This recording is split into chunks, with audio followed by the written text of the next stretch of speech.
आज बऱ्याच शेतकऱ्यांनी आमच्याशी संपर्क साधल्यानंतर आम्ही आणि आमचे पत्रकार इतर मित्र हे भीमा नदीच्या पात्रामध्ये गेलो होतो. त्या ठिकाणी असं निदर्शनास आलं की भीमा नदी पूर्णपणे कोरडी आहे. परंतु गेल्या महिन्याभरापासून कॅनलला पाणी चालू आहे. परंतु भीमा नदीचा जो पट्टा आहे, हजारो हेक्टर जमीन त्या पट्ट्यामध्ये येते. तर अनेक शेतकऱ्यांनी आम्हाला संपर्क साधला की बाबा हा मुद्दा तुम्ही उचलून धरा. तर पूर्णपणे भीमा नदी कोरडी पडलेली आहे. तुमच्याकडेही काय शेतकऱ्यांनी गाराण घातली असतील, त्या संदर्भात आपण काय अपडेट सांगाल शेतकऱ्यांना, किंवा प्रशासनाच्या पातळीवरती काय निर्णय झालेत का असे की बाबा भीमा नदीला हे पाणी आलं पाहिजे? कारण सध्याच ही समांतर जलवाहिनी झाल्यामुळे थोडं भीमा नदीकडे दुर्लक्ष होतंय का, असं काय आहे का?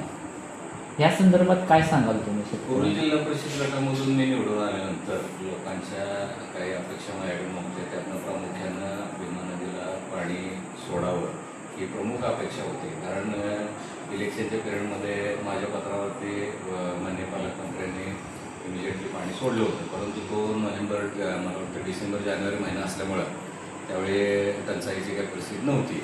सध्या पुढे येणाऱ्या पावसाळ्याबद्दल स्कायमेट आणि इतर काही मेट्रोलॉजिकल ज्या काही संस्था आहेत त्यांनी 92% येणारा मान्सूनचा पाऊस सांगितल्यामुळं राज्य सरकार सध्या चिंतित आहे. आणि त्यातून पिण्याच्या पाण्यासाठी राखीव पाणी ठेवण्याच्या उद्देशानं माननीय मुख्यमंत्री महोदयांनी पाणी सोडण्याचे सर्व अधिकार स्वतःकडे घेतलेले आहेत. आणि त्या अनुषंगानं मागच्या आठवड्यापासून आम्ही पालकमंत्री साहेबांच्या पत्र दिलं होतं आणि त्यांचा पाठपुरावा करून त्यांनी मंत्री समितीमध्ये मंजूर करून घेतलं. त्यानंतर कालवा समितीमध्ये मंजुरी घेतली की 7 TMC पाणी भीमा नदीमध्ये 2 पाड्यामध्ये सोडायचं. आणि तुम्ही म्हटल्याप्रमाणे सोलापूरसाठी पिण्याचं पाणी यापूर्वी आपल्याला येत होतं. तर त्यावेळी प्रत्येक पाळीला 5 TMC पाणी अशा 4 पाड्या आपल्याला येत होत्या. त्यामुळे आपल्याला कधी पाण्याची टंचाई नदी पात्रातील काठच्या शेतकऱ्यांना जाणवली नाही. परंतु आता समांतर जलवाहिनी सोलापूर शहरासाठी झालेली असल्यामुळं आता ते पाणी येण्याचं बंद झालेलं आहे. त्यामुळं आपल्याला नदीसाठी सेपरेट कोटा मंजूर करून घ्यावा लागला.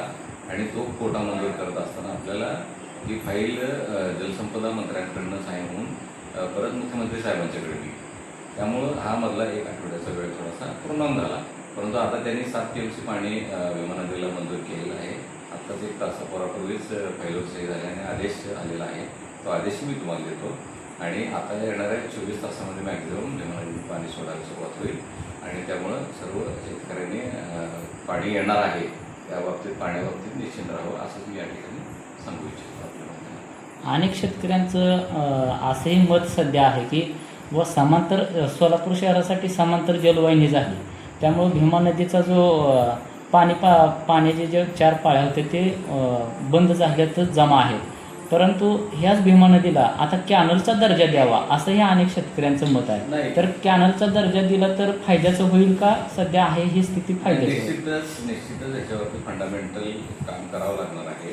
पूर्वी आपल्याला जे पाणी येत होतं ते पिण्याच्यासाठी पाणी येत होतं. परंतु आता समांतर जलवाहिनी झाल्यामुळं आपल्याला भीमा नदीसाठी सेपरेट प्रस्ताव पाठवून आपल्याला पाळ्या ठरवून घ्यावं लागतं गव्हर्नमेंटकडनं. आणि त्यासाठी राज्य शासन, माननीय मुख्यमंत्री महोदय आणि पालकमंत्री साहेब आणि सगळे जे काही मंत्री समिती आहे ती सगळी पॉझिटिव्ह आहे. कारण असं झालेलं आहे की पूर्वी जे 20 ते 22 TMC पाणी लागत होतं, तर आता आपल्याला तेवढं पाणी लागणार नाही. आपल्याला 10 ते 12 TMCमध्ये आपल्या सगळ्या पाड्या व्यवस्थित पार पडतील. त्यामुळे त्यांना पाणी देण्यालाही अडचण आहे. आणखीन एक टेक्निकल मुद्दा यामध्ये असा येतो की ज्यावेळी नदीमध्ये पात्रात पाणी सोडायचं असतं त्यावेळी ते पाणी खालून सोडता येतं. परंतु कॅनलला पाणी सोडत असताना त्यांना मिनिमम 0 लेवलच्या वरतीच पाणी सोडावं लागतं. कारण उच्च दाबानं म्हणजे साधारण 1500 क्युसेकनं पाणी कॅनल वाटे पुढंच गेलं पाहिजे. त्यासाठी पाण्याचा दाब असणं आवश्यक आहे. त्यामुळं नदीपात्रातनं पाणी सोडण्यासाठी पण एक टेक्निकल अडचण होती. पण ती टेक्निकल अडचण दूर करून आता 7 TMC पाणी सध्या दूर या उन्हाळी हंगामासाठी तरी मंजूर केलेलं आहे. त्यामुळे या हंगामासाठी आपण निश्चित राहूया. आणि पुढच्यासाठी मात्र आपण म्हटल्यासारखं आपल्याला कॅनलच्या दर्जासाठी आपल्याला प्रस्ताव द्यावा लागेल. यासाठी मी आणि आपले सर्वच भारतीय जनता पार्टीचे आमदार समाधानदादा साहेबांशी मी बोलले आहे. परत आपले सगळे नेते